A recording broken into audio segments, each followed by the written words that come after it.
Hello, ഇന്നത്തെ കഥയിലേക്ക് എല്ലാവർക്കും സ്വാഗതം. അങ്ങനെ ഗീതുവിനോട് ചുംബനം ചോദിച്ചപ്പോൾ ഗീതു കാറിലാണെന്നൊക്കെ ആലോചിച്ചുകൊണ്ട് തന്നെ ഗോവിന്ദനെ കിസ് ചെയ്യാൻ വേണ്ടി പോവാണ്. പെട്ടെന്ന് കിസ് ചെയ്യാൻ അടുത്തെത്തിയതും ഗീതു പെട്ടെന്ന് ഞെട്ടിത്തിരിയാണ്. എന്തു പറ്റി? ആരെങ്കിലും കാണും കണ്ണേട്ടാ, എനിക്കെന്തോ നാണാവുന്നു. ഗോവിന്ദന് ആകെ കൂടെ ടെൻഷനായി. അപ്പോൾ ഗീതു പറയുന്നുണ്ട്, കണ്ണേട്ടാ, പാടാത്ത പാട്ടിനും ചൂടാത്ത പൂവിനും സുഗന്ധം കൂടുന്നാണ്. അത് കൊള്ളാം. പൂക്കൾ, പനിനീർ പൂക്കൾ. ഗോവിന്ദും വേറൊരു പ്ലാൻ ഇട്ടിട്ടാണുള്ളത്. കുറേ പൂക്കളുമായിട്ട് ഗോവിന്ദ് ഇങ്ങനെ പെറുവിറുക്കാണ്. അപ്പോൾ ഗീതു ചോദിക്കുന്നുണ്ട്, എന്ത്? ഒരു ഐഡിയ ഉണ്ടെന്ന് പറഞ്ഞിട്ട് ഗോവിന്ദ് വണ്ടി സ്റ്റാർട്ട് ചെയ്യാണ്. നേരെ പോയിട്ട് ഒരു പൂവിൻ്റെ കടയുടെ മുന്നിലായിട്ടാണ് വണ്ടി നിർത്തുന്നത്. എന്തിനാ കണ്ടിട്ട് ഇവിടെ വണ്ടി നിർത്തിയത്? അതൊക്കെ പറയാം. എന്നിട്ട് ഗോവിന്ദ് പുറത്തേക്ക് ഇറങ്ങിയിട്ട് അപ്പോൾ തന്നെ അയാൾ ചോദിക്കുന്നുണ്ട്, എന്താ സാർ വേണ്ടത്? അപ്പോൾ ഗീതു അരികിൽ വന്നപ്പോൾ ഗോവിന്ദ് ചോദിക്കുകയാണ്, അല്ല ഗീതു, ഈ കടയിലെ മൊത്തം പൂവിന് ഒരു വിലയിട്ടാലോ? അത് കേട്ടത് ഗീതു അതിശയത്തോടെ ചോദിക്കുന്നു, എന്തിനാ? അത് നമുക്കവിടെ പോയി. ഗോവിന്ദ് ഇങ്ങനെ നാണത്തോടെ പറയുമ്പോൾ തന്നെ പൂക്കച്ചവടക്കാരൻ പറയുന്നുണ്ട്, ഒരുപാട് ഓർഡർ ഉള്ളത് സാറേ, മൊത്തം തരാൻ പറ്റില്ല. അല്ലെങ്കിൽ ഞങ്ങൾക്ക് മുഴുവനൊന്നും വേണ്ട ഏട്ടാ, കണ്ണേട്ടന് ആവശ്യമുള്ളത് വാങ്ങിയാൽ മതി. ഗീതു പറയുന്നുണ്ട്, ഞങ്ങൾക്കൊരു 4 മുഴം മുല്ലപ്പൂ വേണം. ഗീതു അയാളോട് ആവശ്യപ്പെടുകയാണ്. അപ്പോൾ അയാൾ 4 മുഴം മുല്ലപ്പൂ അളന്നെടുക്കുന്ന സമയത്തൊക്കെ ഗോവിന്ദ് ഗീതുവിനെ പ്രണയത്തോടെ നോക്കി നിൽക്കുകയാണ്. ഗീതുവും അത് എൻജോയ് ചെയ്യുന്നുണ്ടായിരുന്നു. ആ സമയത്ത് അയാൾ മുല്ലപ്പൂ കൊടുത്തപ്പോൾ ഗീതു അത് തലയെ ചൂടുകയാണ്. ഗോവിന്ദാണെങ്കിൽ ഗീതു പൂവ് ചൂടുന്ന നോക്കി ആസ്വദിച്ച് നിൽക്കുകയാണ്. അപ്പോൾ കച്ചവടക്കാരൻ ചോദിക്കുന്നുണ്ട്, വേറെ എന്താ വേണ്ടത് സാർ? വേറെ ഒരു നൈറ്റ് അലങ്കരിക്കാൻ എത്ര പൂവ് വേണ്ടി വരും? ഗോവിന്ദ് ചോദിക്കുകയാണ്. ഗീതു ചമ്മി നിൽക്കുമ്പോൾ അയാൾ പറയുന്നുണ്ട്, നൈറ്റ് അലങ്കരിച്ചാൽ ആര് കാണാനാ സാറേ, അലങ്കാരത്തിന് പകലാ ബെസ്റ്റ്. അപ്പോൾ ഗീതു ഇടയിൽ കയറുകയാണ്, അതെ, രാത്രി പൂക്കൾ കാണണമെങ്കിൽ ഒരുപാട് ലൈറ്റ് വേണ്ടി വരും. എന്നിട്ട് ഗോവിന്ദിനെ പിച്ചാണ്. അപ്പോൾ ഗോവിന്ദ് പറയുന്നുണ്ട്, ഇതേ ലൈറ്റ് വേണ്ടാത്ത ലൈറ്റാ. അയാളോട് പറയുന്ന സമയത്തൊക്കെ ഗീതുവിന് ചമ്മലാവുകയാണ്. ഫസ്റ്റ് നൈറ്റ് ഗോവിന്ദ് പറയുന്ന സമയത്ത് അയാൾ തന്നെ ചിരിക്കുകയാണ്. അത് കണ്ടപ്പോൾ ഗീതുവിന് ചമ്മലാവുന്നുണ്ട്. അപ്പോൾ ഗോവിന്ദ് ചോദിക്കുകയാണ്, ഒരു ഫസ്റ്റ് നൈറ്റ് അലങ്കരിക്കാൻ എത്ര പൂ വേണ്ടി വരും? അയ്യോ കണ്ണേട്ടോ, ഫസ്റ്റ് നൈറ്റ് ആണോ? എങ്കിൽ പൂവ് എത്ര കൂടിയാലും കുഴപ്പമില്ല, അയാളും പറയുന്നുണ്ട്. ഗീതു ചമ്മിയിട്ട് അയാൾ കാണാതിരിക്കാൻ വേണ്ടി ഗോവിന്ദിൻ്റെ മേലെ ഹൈഡ് ചെയ്യുകയാണ് മുഖമൊക്കെ വെച്ചിട്ട്. അപ്പോൾ അയാൾ പറയുന്നുണ്ട്, പിന്നെ വലിയ ആൾക്കാരൊക്കെ ഫസ്റ്റ് നൈറ്റ് അലങ്കരിക്കാൻ ഈവൻറ്റ് മാനേജ്മെൻറ്റ് ആരെയൊക്കെയാണ് ഏൽപ്പിക്കുക. അപ്പോൾ ഗോവിന്ദ് അതിശയത്തോടെ ചോദിക്കുകയാണ്, ഈ ഫസ്റ്റ് നൈറ്റ് അത്രയ്ക്ക് വലിയ ഇവൻ്റ് ആണോ? ആദ്യത്തെ കുറേ നൈറ്റുകൾ വലിയ ഇവൻ്റാണ്. അത് കഴിഞ്ഞാൽ പിന്നീട് ഈ ഇവൻറ്റിനെ പ്രതിരോധിക്കാനുള്ള ജീവിതത്തിനാണ് തത്രപ്പാട്. അതെനിക്കറിയില്ലായിരുന്നു. ഗോവിന്ദ് ഇങ്ങനെ പതറി പറയാണ്. കൂടുതൽ വാചകം അടിക്കേണ്ട. എന്നിട്ട് അവൾ കടക്കാരോട് പറയണം, 500 രൂപക്ക് പൂക്കൾ മിക്സ് ചെയ്തെടുത്തോ. അത് വേണ്ട. ഗോവിന്ദ് ഇടയിൽ കയറാണ്. അതാ നല്ലത്, വെറുതെ മനുഷ്യനെ നാണം കെടുത്താൻ. നീ വന്നേ, ഒരു കാര്യം പറയട്ടെ. എന്താ? അല്ല, മുല്ലപ്പൂവിൻ്റെ കാശ് കൊടുത്തിട്ടില്ല. അപ്പോൾ സോറി എന്ന് പറഞ്ഞിട്ട് ഗോവിന്ദ് അതിൻ്റെ പണം കൊടുക്കുകയാണ്. എന്താ കണ്ണേട്ടാ? അത് ഗീതു എന്ന് പറഞ്ഞിട്ട് ചെവിയിൽ സംസാരിക്കാൻ പോകുന്നല്ലോ. അപ്പോൾ ഗീതു ചമ്മലായിട്ട് പറയുന്നുണ്ട്, എന്താ കണ്ണേട്ടാ, നടു റോഡിലാണോ? അപ്പോൾ വീണ്ടും ഗോവിന്ദ് അത് എന്ന് പറഞ്ഞിട്ട് വീണ്ടും ഗീതുവിൻ്റെ മുല്ലപ്പൂ സ്മെല്ല് ചെയ്യാൻ എന്ന പോലെ അങ്ങോട്ടേക്ക് പോവുകയാണ്. അപ്പോൾ ഗീതുവിന് ചമ്മലാവുന്നുണ്ട്, പബ്ലിക് പ്ലേസ് ആയതുകൊണ്ട്. അതല്ല, ഞാനേ ഒരു രഹസ്യം പറയാൻ വന്നതാ. രഹസ്യമാണോ? എന്നാ പറഞ്ഞോ. അപ്പോൾ ഗീതുവിൻ്റെ ചെവിയുടെ അടുത്തേക്ക് പോയിട്ട് ഗോവിന്ദ് അത് ഞാൻ എന്ന് പറയുമ്പോഴേക്കും അവളുടെ തലയിൽ ചൂടിയ മുല്ലപ്പൂവിൻ്റെ മണടിച്ചപ്പം അവൻ ഭയങ്കരമായിട്ട് അവിടെ സ്റ്റക്കായി പോവാണ്. പൊതുവേ മുല്ലയുടെ മണടിക്കുമ്പോൾ അങ്ങനെയാണല്ലോ.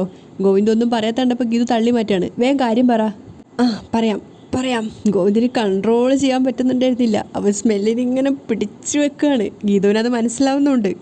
അറിയാതെ ഗോവിന്ദ് വീണ്ടും പോയി ഗീതുവിന് മുല്ല സ്മെല്ല് ചെയ്യാണ്. അപ്പോൾ ഗീതു ചമ്മലായിട്ട് ഗോവിന്ദിനെ പിടിച്ച് തള്ളുകയാണ്. ഇത് ശരിയാവില്ല കേട്ടോ, അകലം വേണം. ഇത്തിരി മാറി നിന്നിട്ട് പറയുന്നിട്ട് ഗോവിന്ദ് തന്നെ ബാക്കോട്ടേക്ക് പോവുകയാണ്. എന്നിട്ട് അവനവൻ്റെ കൈകൾ സ്മെല്ല് ചെയ്യുന്നുണ്ട്. നല്ല മണം. നമ്മുടെ ഫസ്റ്റ് നൈറ്റ് അലങ്കരിക്കാനേ ഏതെങ്കിലും ഈവൻറ്റ് മാനേജ്മെൻറ്റ് ടീമിനെ ഏൽപ്പിച്ചാലോ? ഗീതു, അയ്യോ ഇതാണോ പറയാൻ വന്നേ? അപ്പോൾ ഗോവിന്ദ് പറയുന്നുണ്ട്, ആകെ ഒരു ഫസ്റ്റ് നൈറ്റ് അല്ലേ ഉള്ളൂ, അത് ഇച്ചിരി കളർഫുൾ ആക്കണ്ടേ? അയ്യേ, അതൊക്കെ വലിയ നാണക്കേടാ. എന്ത് നാണക്കേട്? നാടോടുമ്പോൾ നമ്മൾ നടുവേ അല്ല, മുന്നിൽ തന്നെ ഓടണം. അതാ എൻ്റെ പോളിസി. അപ്പോൾ ഗീതു ചമ്മനോട് ചോദിക്കുന്നുണ്ട്, വീട്ടുകാരെല്ലാം അറിയില്ലേ?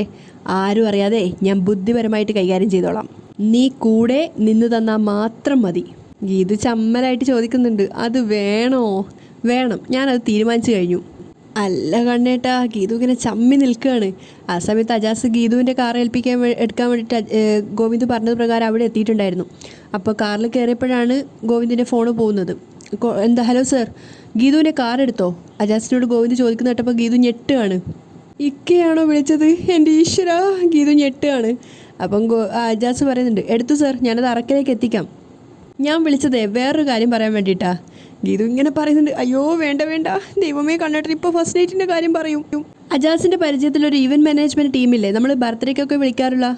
അയ്യോ ഇതിലും പേര് എന്നെ കൊല്ലുമായിരുന്നു ഗീതു വിചാരിക്കുന്നുണ്ട്. അപ്പം ഗോവിന്ദ് അജാസിനോട് പറയാണ് അയാളെയും കൂട്ടി എത്രയും പെട്ടെന്ന് അജാസ് വീട്ടിലെത്തണം.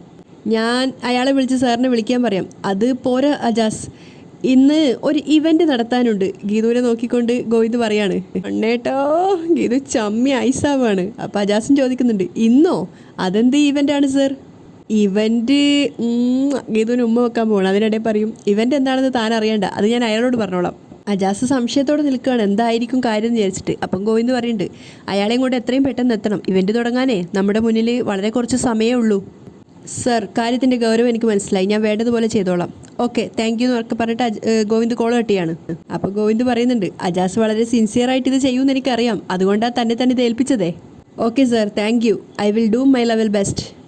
കോള് കട്ടായപ്പോൾ ഗീത് പറയുന്നുണ്ട് കണ്ണേട്ടർ എന്ത് പണിയാണ് കാണിച്ചത്? ഈവൻ മാനേജ്മെൻറ്റിനെ കൊണ്ടുവരാൻ ഇക്കയോട് പറയുമെന്ന് ഞാൻ കരുതിയില്ല. എന്നിട്ട് അടിച്ച ഡയലോഗോ പുട്ടിയർ ഫുൾ എഫേർട്ട്. അങ്ങനെ എഫേർട്ട് എടുക്കാൻ കണ്ണേട്ടൻ എന്താ ബഹിരാകാശത്തേക്ക് വല്ല റോക്കറ്റും അയക്കുന്നോ? ഗോവിന്ദ് ഇങ്ങനെ സന്തോഷത്തോടെ മതി വർക്കുകയാണ്. അപ്പോൾ ഗീത് നാളത്തോട് പറയുന്നുണ്ട് ഫസ്റ്റ് നൈറ്റ് നടക്കുന്ന കാര്യം എല്ലാവരും അറിയും, നമ്മൾ ചമ്മി നാറി നിൽക്കേണ്ടി വരും. അതിന് നീ എന്തിനിങ്ങനെ ടെൻഷൻ അടിക്കുന്നത്? തമിഴ്നാട്ടിലൊക്കെ ഇതിന് പ്രത്യേക മുഹൂർത്തമുണ്ട്, ശാന്തി മുഹൂർത്തം. കേട്ടിട്ടില്ലേ? വധുവും വരന്മാരെ വീട്ടുകാർ തന്നെ ഡ്രസ്സൊക്കെ മാറ്റി അണിയിച്ച് റൂമിലേക്ക് കയറ്റി വിടും. ഹോ ഇവിടെ അങ്ങനെയൊക്കെ ആയിരുന്നെങ്കിൽ എന്ത് രസമായിരുന്നു. ഒവ് രാധിക അമ്മ എൻ്റെ കയ്യിൽ പാലും തന്ന് കണ്ണേട്ടൻ്റെ റൂമിലേക്ക് അയച്ചത് തന്നെ. നമ്മൾ തമ്മിൽ സെറ്റായി എന്ന് രാധിക അമ്മ അറിഞ്ഞാലേ ശാന്തി മുഹൂർത്തമായിരിക്കില്ല, അശാന്തി മുഹൂർത്തമായിരിക്കും നടക്കുക. ഗോവിന്ദ് ആകെ പതറി നിൽക്കുമ്പോൾ ഗീതു പറയുന്നുണ്ട് അതൊക്കെ പോട്ടേന്ന് വെക്കാം, നമ്മളിപ്പോഴും കോൺട്രാക്റ്റിൽ തന്നെയാണെന്ന് അടിവരയിട്ട് ഉറപ്പിച്ചിട്ടാണ് വീട്ടിൽ നിന്ന് ഇറങ്ങിപ്പോകുന്നത്. ഇനി എന്ത് പോയിട്ട് പറയും? പ്രിയ നമ്മളെ ശരിപ്പെടുത്തും, അതൊക്കെ ഞാൻ പുഷ്പം പോലെ ഡീൽ ചെയ്തോളാം. പ്രിയ മോള് ഞാൻ പറയുന്നത് അനുസരിക്കും. ഗോവിന്ദ് കൂളായിട്ട് പറയാണ്. എന്നാലും നമ്മൾ നമ്മുടെ കോൺട്രാക്റ്റ് കീറി കാറ്റിൽ പറത്തിയെന്നേ തൽക്കാലം രാധികാമ്മ അറിയണ്ട. അയ്യോ അതെങ്ങനെ ശരിയാവും? ഗീതു ചോദിക്കുകയാണ്. അതൊക്കെ ഞാൻ പറഞ്ഞ് ശരിയായിക്കോളാം. രാധികാമ്മയെ കൺവിൻസ് ചെയ്യിക്കാനേ എനിക്ക് കുറച്ച് സമയം വേണം. നമ്മൾ സെറ്റായിന്നേ തൽക്കാലം രാധികാമ്മ അറിയണ്ട. നമ്മൾ കോൺട്രാക്റ്റിൽ തന്നെയാണെന്ന് രാധികാമ്മയുടെ മുന്നിൽ നാടകം കളിക്കണം എന്നാണോ കണ്ണേട്ടൻ ഇപ്പം പറഞ്ഞത്? ആ കറക്റ്റ്, അത് തന്നെയാണ് ഞാൻ ഉദ്ദേശിച്ചത്. ചമ്മീട്ട് ഗോവിന്ദ് ചോദിക്കുന്നുണ്ട് നിനക്ക് സമ്മതല്ലേ? ഗീതുവും സമ്മതിക്കുകയാണ്. ആ സമയം ഗീതു ചിന്തിക്കുന്നുണ്ട് എൻ്റെ സ്നേഹം കൊണ്ട് കണ്ണേട്ടന് രാധികാമ്മയോടുള്ള ആറ്റിറ്റ്യൂഡ് ഞാൻ മാറ്റിയെടുക്കും. അവിടെ സ്നേഹനിധിയായ വിജയലക്ഷ്മി അമ്മയെ ഞാൻ അറക്കൽ കുടുംബത്തിലെ ദേവിയായി പ്രതിഷ്ഠിക്കും. അതിനുശേഷം രണ്ടുപേരും കാറിൽ കയറിയിട്ട് വീട്ടിലേക്ക് പോവാണ്. കാറിൽ കയറിയ സമയം തൊട്ടേ ഗോവിന്ദ് ഗീതുവിൻ്റെ കൈകൾ ചേർത്ത് പിടിച്ചിരിക്കുകയാണ്. അപ്പോഴാണ് ഗീതുവിൻ്റെ ഫോൺ റിങ് ചെയ്തത്. അവൾ കൈയെടുക്കാൻ നോക്കിയിട്ടും ഗോവിന്ദ് സമ്മതിക്കുന്നുണ്ടായിരുന്നില്ല. അപ്പം ഇടത് കൈ കൊണ്ട് അവൾ ഫോൺ എടുക്കുകയാണ്. നോക്കുന്ന സമയത്ത് വിജയലക്ഷ്മി അമ്മയാണ്. പക്ഷെ അവൾ കോൾ അറ്റൻഡ് ചെയ്യുന്നില്ല. എന്താ ഫോൺ എടുക്കാതെ? അത് അവർണകയാണ്, ഞാൻ മെസ്സേജ് ഇടാമെന്ന് കരുതി. എങ്കിലിട്, എൻ്റെ വലത്തെ കൈ ഫ്രീ ആയാലല്ലേ എനിക്ക് ടൈപ്പ് ചെയ്യാൻ പറ്റൂ. ആ സമയത്ത് ഗോവിന്ദ് ഗീതുവിൻ്റെ കൈകളെടുത്ത് ചുണ്ടിന് നേരെ വെച്ചിട്ട് പറയുന്നുണ്ട് കൂട്ടുകാരിക്ക് സന്ദേശം അയക്കാനായി ഞാൻ എൻ്റെ പ്രിയതമയുടെ കൈ ഇതാ സ്വതന്ത്രമാക്കുന്നു. എന്നിട്ട് ഗീതുവിൻ്റെ കൈകളിൽ ചുംബനം നൽകുകയാണ്. ഗീതു നാണത്തോടെ ഇരിക്കുന്നുണ്ട്. അതിനുശേഷം പറയാണ് കൈ സ്വതന്ത്രമാക്കിയതിന് നന്ദി പ്രിയതമ. അതേസമയം വിജയലക്ഷ്മി അമ്മ ഫോൺ നോക്കിയിട്ട് പറയുന്നുണ്ട് എത്ര നേരം കൊണ്ട് വിളിച്ചിട്ടാ കുഞ്ഞ് നിൻ്റെ ഫോണൊന്ന് കിട്ടിയതും കട്ട് ചെയ്തു. ആ സമയത്താണ് ഫോണിൽ മെസ്സേജ് വരുന്നത്. വിജയലക്ഷ്മി അമ്മ എടുത്തു നോക്കുന്ന സമയത്ത് ഗീതുവിൻ്റെ മെസ്സേജാണ്. എല്ലാം സെറ്റാണ്, ഞാനും കണ്ണേട്ടനും ഞങ്ങളുടെ ജീവിതത്തിലേക്കുള്ള യാത്ര തുടങ്ങി. അത് കണ്ടപ്പോഴാണ് വിജയലക്ഷ്മി അമ്മയ്ക്ക് അത്രയ്ക്ക് സന്തോഷമായത്. അവർ ദീർഘനിശ്വാസത്തോടെ വിളിക്കുന്നുണ്ട് അമ്മേ നീ കാത്തു, US ട്രിപ്പ് കഴിഞ്ഞാൽ ഉടനെ ഞാനിങ്ങെത്തും. അവർണയ്ക്ക് ഇതുവരെ റിപ്ലൈ തന്നില്ലേ? ഗോവിന്ദ് ചോദിക്കുകയാണ്. ഇല്ല വെയിറ്റ് ചെയ്യുക, ഗീതു പരിഭ്രമത്തോടെ പറയുന്നുണ്ട്. തിരിച്ചു വന്ന മെസ്സേജ് കണ്ട് ഗീതുവിൻ്റെ മുഖം ചമ്മലാവുകയാണ്. അപ്പം ഗോവിന്ദ് ചോദിക്കുന്നുണ്ട് ആകെ ചമ്മിയല്ലോ, അവർണയ്ക്ക് വല്ല തമാശയും പറഞ്ഞോ? ഞാൻ നല്ല ഡോസ് കൊടുക്കുന്നുണ്ട്. ഗീതു പെറുവിറുക്കുകയാണ്. തള്ളേ അവിടുന്ന്, ഗീതു റിപ്ലൈ കൊടുക്കുകയാണ്. അത് വായിച്ച് വിജയലക്ഷ്മി അമ്മ പൊട്ടിച്ചിരിക്കുകയാണ്. അതേസമയം രഞ്ജുവിൻ്റെ ഫോണിലേക്ക് വിളിച്ചിരിക്കുകയാണ് വിജയലക്ഷ്മി അമ്മ. രഞ്ജു എടുത്തപ്പോൾ തന്നെ ദേഷ്യത്തോടെയാണ് പറയുന്നത് ഇനി എന്ത് വിശേഷം അറിയാൻ അമ്മ വിളിച്ചിരിക്കുന്നേ? അതെ വിശേഷം അറിയാനല്ല, ഒരു വിശേഷം അങ്ങോട്ട് പറയാനാ വിളിച്ചത്. നീയല്ലേ പറഞ്ഞത് രാധിക അവരെ അകറ്റിയെന്ന്. രാധികയുടെ ആഗ്രഹം ഇനി നടക്കില്ല. പരസ്പരം സ്നേഹം തിരിച്ചറിഞ്ഞ് ഗോവിന്ദും ഗീതുവും ഒന്നായി കഴിഞ്ഞു. രഞ്ജുവിന് കേട്ടത് വിശ്വസിക്കാനായില്ല. സത്യമാണോ അമ്മേ? ഈ കാര്യത്തിൽ ഞാൻ കള്ളം പറയോടി. ഇപ്പോൾ ഗീതുവും ഗോവിന്ദും ഒരുമിച്ചുണ്ട്. അവരുടെ ഒരുമിച്ചുള്ള ജീവിതയാത്ര തുടങ്ങിയെന്ന് ഇപ്പോൾ ഗീതു മെസ്സേജ് ഇട്ടതേ ഉള്ളൂ. എങ്കിൽ ഈ കാര്യം എനിക്കിവിടെ എല്ലാവരും ഇപ്പം തന്നെ അറിയിക്കണം, പ്രത്യേകിച്ച് അവരെ രണ്ടുപേരെയും അകറ്റാൻ ശ്രമിക്കുന്ന രാധികാമ്മയോട്. അയ്യോ വേണ്ട മോളെ, നീ ആയിട്ട് ആരോടും ഒന്നും പറയാൻ പോവണ്ട. ഇന്നു മുതൽ ഒന്നിച്ചു ജീവിക്കാനെടുത്ത അവരുടെ തീരുമാനം അവർ വന്ന ശേഷം എല്ലാവരും അറിഞ്ഞാൽ മതി. ഞാൻ ചെറിയൊരു ഷോക്ക് ഇപ്പോഴേ കൊടുത്താലോ? വേണ്ട, പറയുന്നതിനേക്കാളും ഷോക്ക് നേരിട്ട് കാണുമ്പോഴാ.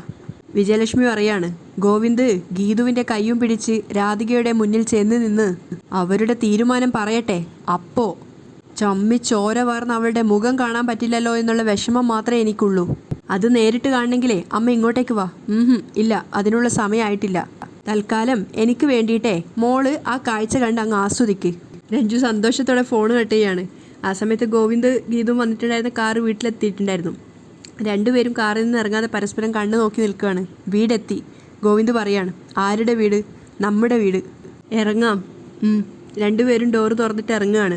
അപ്പോഴും രണ്ടുപേരും പരസ്പരം കണ്ണിൽ തന്നെ നോക്കിയാണ് നടക്കുന്നത്. ഗീതുവിൻ്റെ കൈകൾ ചേർത്ത് പിടിച്ച് ഗോവിന്ദ് പറയുന്നുണ്ട്, നമ്മൾ നമ്മുടെ റൂമിലേക്ക് പോകുന്നു, ചുറ്റുമുള്ളതൊന്നും കാണണ്ട. അപ്പോൾ ഗീതു പറയാണ്, എനിക്കിപ്പോഴേ ചുറ്റിലുള്ളതൊന്നും കാണാൻ വയ്യ. അങ്ങനെ രണ്ടുപേരും പരസ്പരം പ്രണയത്തോടെ നടക്കുകയാണ്. അപ്പോൾ ഗോവിന്ദ് പറയുന്നുണ്ട്, ഇപ്പം ഞാനും ഒന്നും കാണുന്നില്ല, മുന്നിലൊരു പൂങ്കാവനം മാത്രം. പൂങ്കാവനല്ല, ഇത് നമ്മുടെ വൃന്ദാവനാ. ഗീതുവും പ്രണയത്തോടെ പറയുന്നുണ്ട്. അതിനുശേഷം അവൻ്റെ കൂടെ ഒന്നുകൂടെ ചേർന്ന് നടക്കുകയാണ്. അപ്പം ഗോവിന്ദ് പറയാണ്, അതെ, പ്രണയ വൃന്ദാവനം. അങ്ങോട്ടേക്ക് വന്നിട്ടുണ്ടായിരുന്ന ഷിബുവും അയ്യപ്പേട്ടനും ഒക്കെ പലതും പറയുന്നുണ്ടെങ്കിലും രണ്ടുപേരും അതൊന്നും കേൾക്കുന്നില്ല. രണ്ടുപേരും പരസ്പരം കണ്ണുകളിലേക്ക് നോക്കി പയ്യെ നടക്കുകയാണ്. അയ്യപ്പേട്ടനും ഷിബുവും പിന്നാലെ വന്നിട്ട് ഇങ്ങനെ നോക്കുന്നുണ്ടായിരുന്നു അവരുടെ ആ പോക്ക്. അതൊന്നും അവരറിയുന്ന പോലും ഉണ്ടായിരുന്നില്ല. അവസാനം ഷിബു അയ്യപ്പേട്ടനോട് ചോദിക്കുകയാണ്, സാറിനും ഗീതു മേഡത്തിനും എന്താ പറ്റിയത്? അവർക്ക് പറ്റിയതിനെ കുറിച്ച് എനിക്കൊരു ഊഹമുണ്ട്. അയ്യപ്പേട്ടൻ നാണത്തോട് പറയാണ്, എന്താണെന്ന് എന്നോടുകൂടെ പറ. അപ്പം അയ്യപ്പേട്ടൻ സ്വയം പറയാണ്, എൻ്റെ ഗണപതി കുഞ്ഞേ, നീ കാത്തു. അദ്ദേഹം കണ്ണുകളടച്ച് സന്തോഷത്തോടെ പറയുന്നിടത്താണ് ഇന്നത്തെ എപ്പിസോഡ് അവസാനിക്കുന്നത്.